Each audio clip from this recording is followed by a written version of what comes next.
ఇంతవరకు ఒక్క ఇల్లు కట్టింది లేదు, ఒక్క అడుగు కూడా ముంగడ పడ్డది లేదు.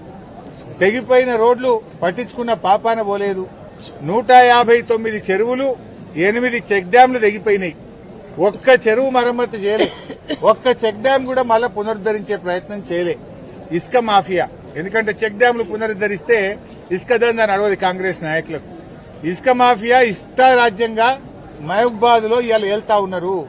ఇవాళ కాంగ్రెస్ నాయకులే ఇసుక మాఫియాకి ఎగబడ్డరు. ఆ ఇసుక మాఫియా ఆటలు సాగవని, వాళ్ళ ఆగడాలు సాగయని చెక్ డ్యాంల మరమ్మత్తు జరుగుతలేదు, చెరువుల మరమ్మత్తు జరుగుతలేదు. అడ్డగోలుగా ఇసుక వ్యాపారం చేసి దోపిడీ చేస్తున్నటువంటి పరిస్థితి వచ్చింది. ఇవాళ ఓపెన్ మార్కెట్ లో ఎవరైనా ఇల్లు కట్టుకుంటే 3,000 రూపాయలకు టన్ను ఇసుక అయింది. బీఆర్ఎస్ ఉన్నప్పుడు 1,000 రూపాయలకు దొరుకుతుండే. ఇవాళ ఇసుక ధర 3,000 రూపాయలకు పెరిగింది. అదేవిధంగా ఇవాళ దాదాపు 1,00,000 ఎకరాలు వరంగల్ జిల్లాలో మహబూబాద్ తాలూకాలో పంట నష్టం జరిగింది. రేవంత్ రెడ్డి గారు వచ్చి గొప్ప గొప్ప మాటలు చెప్పిండు. ఎకరానికి 10,000 ఇస్తా అన్నాడు, 10 రూపాయలు కూడా ఇయ్యలే ఇప్పటిదాకా. అప్పుడు వరంగల్ డిక్లరేషన్ లో పంటల బీమా అమలు చేస్తాం, మీకు పంట పండితే ఎంత వస్తాయో అన్ని పైసలు ఇస్తామన్నారు.